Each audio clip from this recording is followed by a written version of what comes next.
जिन चीज़ों के बारे में हमारा दिमाग जो जानता है उसको जानने में हमारा दिल कुछ समय लेता है, तो दिल को वो समय लेने दीजिए। कनेक्शन बनाने में, सेतु रचाने में शीघ्रता न करना ही उचित होता है। नमक और कपूर एक ही रंग के होते हैं, पर स्वाद और सुगंध में फर्क होता है। अच्छे क्रिप्टो ढूंढने से बेहतर है ये जानें कि क्रिप्टो में क्या अच्छा है, कौन सी ऐसी खासियत है उस क्रिप्टो में जिससे वो ज़्यादा से ज़्यादा लोगों को लंबे समय तक जोड़ने में सक्षम है और लोगों को बिना बेचे ही खुश रख सकता है। खुश और हैप्पी रहने के लिए जीवन में सब कुछ ठीक और परफेक्ट हो जाने का इंतजार न करें। पॉजिटिव वाइब्स को पकड़िए और उसके लिए अपने माइंड सेट का लेवल बढ़ाएं।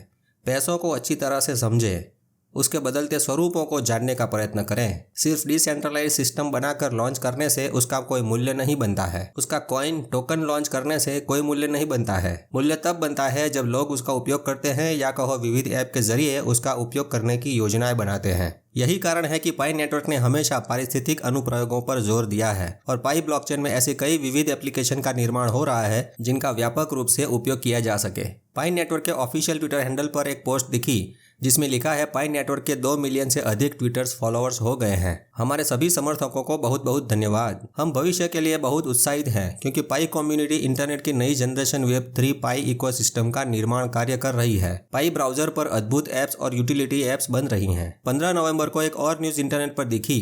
विश्व की कुल आबादी 8 बिलियन या कहो 8 अरब हो गई। यहाँ लिखा है, दुनिया में क्रिप्टो करेंसी से होने वाला काम केवल 30% है। अभी तक 70% लोग ऐसे हैं जो नहीं जानते कि बिटकॉइन और ब्लॉकचेन क्या है। पाई के पायोनियर्स को कॉन्ग्रेचुलेशंस, आप समय के आगे चल रहे हैं। पाई नेटवर्क को बढ़ावा देने के लिए कड़ी मेहनत कर रहे हैं। आपकी तरह बाकी के 70% लोगों को इसमें शामिल होने दें। 16 नवंबर को पाई के तकरीबन 70,000 नए वॉलेट बने जिसमें अब पायोनियर्स अपने अपने पाई ट्रांसफर करेंगे, जैसे आप में से कुछ लोगों ने किए होंगे और मोगेम्बो की तरह खुश हुए होंगे, है ना? सब पता चलता है ठाकुर, सब पता है। गुजरात के ठाकुर ने तो मतलब एक डॉक्टर साहब ने पाई चेन मॉल से एक चीज़ मंगवाई और उन्हें डिलीवरी भी मिल गई, तो उन्होंने भी मोगेम्बो की तरह खुश होकर हमको ये बात बताई और ये फोटोज़ भी भेजे हैं। तो ठाकुरों, आपका स्वागत है इस मेटा मित्र चैनल पर। दोस्तों, एक बात बता दें कि चैट रूम में पाई के मॉडरेटर ने कहा है कि अभी तक पाई की कोर टीम ने पाई चेन मॉल की ऑफिशियल अनाउंसमेंट नहीं की है, यानी पाई नेटवर्क की तरफ से पाई चेन मॉल के बारे में किसी प्रकार की न्यूज़ या घोषणा नहीं की गई। इसलिए इंटरनेशनल लेवल पर दूसरे देश के वेंडर या मर्चेंट से अभी कुछ खरीदने की बजाय थोड़ा इंतज़ार करना उचित है। फिर भी आगे बताया उस तरह भारत में भी लोगों ने पाई से खरीदारी शुरू कर दी है। 16 नवंबर को दिल्ली के अकील खान जी ने ट्वीट करके बताया है कि वो टैक्सी सर्विस देने के बदले में पाई को स्वीकार करेंगे। उन्होंने अपना फ़ोन नंबर भी दिया है ताकि जिस पायोनियर को टैक्सी बुकिंग करवाना हो वो करवा सके और टैक्सी सर्विस लेने के बाद पाई से पेमेंट कर सकें। ये भी एक उत्तम उदाहरण है कि पाई पर भारत के लोगों का विश्वास बढ़ता जा रहा है। अब तो मोगेम्बो और भी खुश हुआ। इंडिया में पाई टैक्सी मॉल लॉन्च करने की ज़रूरत ही नहीं लगती है। क्या कहना है? आगे एक और बात भी जानने को मिली है कि माइग्रेशन का काम रुका हुआ था, यानी कुछ पायोनियर ने माइग्रेशन तो कर दिया था पर 14 डेज हो जाने के बाद भी वॉलेट में अवेलेबल बैलेंस में पाई नहीं दिखते थे, तो उनको अब धीरे धीरे उनके पाई दिखाई देंगे। याद रहे, वॉलेट में जाकर मूव बटन पर क्लिक करना होगा। कैसे करना है वो हमने इस वीडियो में दिखाया है और डिस्क्रिप्शन में उस वीडियो की लिंक भी दी है। दूसरी बात बता दें कि पहला माइग्रेशन हुआ है उसमें आपके अकेले के पाई के साथ साथ आपने जो सिक्योरिटी सर्कल बनाकर पाई के रिवॉर्ड्स बढ़ाए थे वो भी माइग्रेट किए हुए हैं। इसमें आपने जो अपनी रेफरल टीम बनाई है और उस टीम में से किसी ने KYC कंप्लीट किया है तो उसके पाई दूसरे माइग्रेशन के समय वॉलेट में आएंगे, ऐसा यहाँ पाई के मॉडरेटर ने बताया है। इस मेटा मित्र चैनल के एक व्यूअर ने पूछा है कि सिक्योरिटी सर्कल में जुड़े हुए लोगों का KYC करवाना ज़रूरी है क्या? तो भाई, कोई किसी का KYC करवा नहीं सकता है। मशीन जैसे सबको KYC करने का नोटिफिकेशन भेजता है वैसे ही उनको भी मिलेगा। अब वो KYC नहीं करते तो आपको अपनी रेफरल टीम के पाई नहीं मिलेंगे, पर हाँ, वो सिक्योरिटी सर्कल में जुड़े हैं इसलिए आपको सिर्फ सिक्योरिटी सर्कल के हिसाब से जो बूस्टर्स मिलता है उसके रेट से ज़्यादा पाई जनरेट होंगे। जो आगे बताया उसी तरह पहले माइग्रेशन में वॉलेट में आ जाएंगे। मित्रों, एक बात है कि आप जितना भी क्रिप्टो बाजार में घूमें, अलग अलग एक्सचेंज पर विश्वास करके अपने क्रिप्टो का ट्रेडिंग करें, पर फिर भी मन में तो डर ही रहेगा कि मेरे पैसों से खरीदे हुए क्रिप्टो का क्या होगा जब एक्सचेंज ही सेफ नहीं। उसके मालिक के मन में कब क्या जाग उठे और वो क्रिप्टो की गड़बड़ी कर दे। इसलिए भविष्य में शायद ऐसा हो सकता है कि सभी घूम फिर के पाई के पास ही आए।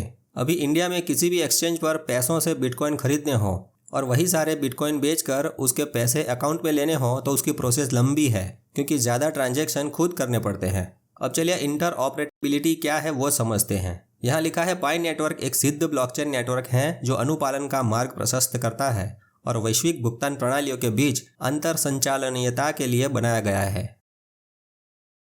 आगे एक और पोस्ट में लिखा है पाई नेटवर्क एक यूजर दूसरे यूजर को करेंसी भेजने की अनुमति तो देता ही है, साथ में एक यूजर को एक करेंसी भेजने और रिसीवर यूजर को दूसरी करेंसी प्राप्त करने की अनुमति देता है। इस पाथ पेमेंट को थोड़ा समझते हैं। एक ही ट्रांजैक्शन में पैसों को भेज सकते हैं और एक्सचेंज भी कर सकते हैं। यानी पाथ पेमेंट एक उपयोगकर्ता को एक संपत्ति भेजने की अनुमति देता है जो उसके पास पहले से है और इसे ट्रांजिट के दौरान एक ऐसी संपत्ति में परिवर्तित करने की अनुमति देता है जिससे रिसीवर प्राप्त करना चाहता है। नहीं समझे? आसान भाषा में समझते हैं। एक इंसान अपने पास जो भी संपत्ति है उसको पेमेंट के स्वरूप में भेजता है और लेने वाले को पेमेंट जिस किसी भी स्वरूप में चाहिए वो उस स्वरूप में पा सकता है।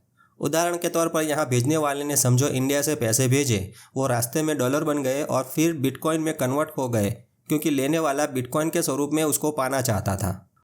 उसी तरह इंडिया में से किसी ने पाई सेंड किए और रास्ते में वो रुपया बन जाए, फिर बिटकॉइन बन जाए और फिर डॉलर बने और लेने वाला उसे डॉलर के स्वरूप में रिसीव करें, ऐसा हो सकता है। इसका उल्टा भी हो सकता है कि वो इंसान अमेरिका से पाई भेजे और अगर इंडिया में रिसीवर को अगर वो पेमेंट रुपये के स्वरूप में चाहिए तो इंटरनेट पर ट्रांजिट के दौरान वो पाई का बिटकॉइन में अपने आप कन्वर्जन हो जाए और फिर डॉलर में और उस डॉलर का रुपये में अपने आप कन्वर्जन हो जाए। ये कन्वर्जन स्मार्ट प्रोग्राम कर सकते हैं। अभी डिसेंट्रलाइज्ड एक्सचेंज की मदद से इस पर संशोधन कार्य हो रहा है। पाई जिस एल्गोरिदम पर बना है वो स्टेलर कंसेंसस प्रोटोकॉल में ऐसे स्मार्ट प्रोग्राम बनाना संभव है ना? ज़बरदस्त कंसेप्ट। इंटरनेट पर लेटेस्ट न्यूज़ ये देखने को मिली कि एप्पल पे से क्रिप्टो करेंसी USDC का पेमेंट हो सकता है। यहाँ लिखा है एप्पल पे का उपयोग अब सर्कल USDC में भुगतान करने के लिए किया जा सकता है ताकि व्यापार बिक्री को बढ़ावा देने में मदद मिल सके। पेमेंट जो है वो एप्पल के सफारी ब्राउज़र के माध्यम से या आईफोन, एप्पल वॉच, आईपैड और अन्य उपकरणों का उपयोग करने वाले ऐप्स में किया जा सकता है। ये डेवलपमेंट क्रिप्टो नेटिव और ट्रेडिशनल बिजनेस दोनों के लिए सुलभ है। दोस्तों एक मस्ट पोस्ट देखी। यहाँ लिखा है आपको क्या लगता है कि सातोशी नाकामोटो पाई को माइन नहीं करते होंगे? जब 2009 में बिटकॉइन पर उनका मिशन विकेंद्रीकरण पर ही तो था, यानी कि डिसेंट्रलाइजेशन। अब पाई नेटवर्क दिन रात एक करके एक शुद्ध रूप से पीयर टू पीयर क्रिप्टो का निर्माण कर रहा है जिसमें किसी तीसरे पक्ष को शामिल करने की आवश्यकता ही नहीं होगी। मेरा मानना है कि सातोशी नाकामोटो जहाँ भी है वह इस बात से खुश नहीं है कि 2009 में BTC बनाने का असली कारण जो था वो अभी भी 10 साल के बाद भी अपने मिशन को पूरा नहीं कर पाया है और मुझे खुशी है कि उस मिशन को पूरा करने के लिए हम सभी के पास पाई नेटवर्क है। अंत में एक बात ऐसी भी करनी ज़रूरी लगी कि मेटा मित्र चैनल के वीडियो देखने के बाद एक दो अनसंस्कारी दर्शक जो पाई को फेक मान रहे हैं वो कमेंट में गाली लिखते हैं या इस पाई के बारे में अभद्र टिप्पणी करते हैं। उनसे विनती है कि जीवन में कहीं भी अभद्र शब्द प्रयोग लिखने में ना करें। आपको यह पता नहीं कि आपके द्वारा लिखे जाने वाले शब्द उसको पढ़ने वाले के मन पर कितना बुरा प्रभाव डालते हैं। इसलिए हम उन अज्ञानी भक्तों की टीकाओं का नाश करते हैं। विषैले द्वेषभाव वाले लोगों से अच्छे पायोनियर्स को दूर रखकर उनको बचाना जरूरी है। दोस्तों जीवन में अंधेरा दूर करने के लिए सूरज बनना पड़ता है, आसमान में चमकने के लिए तपना पड़ता है। तो अपने क्षेत्र के आसमान में चमकने के लिए हर रोज नया नया जानते रहें और मुख पर प्रसन्नता रखें। मेटा मित्र से जुड़े रहें। मेरा मित्र मेटा मित्र। जय हिंद, जय भारत।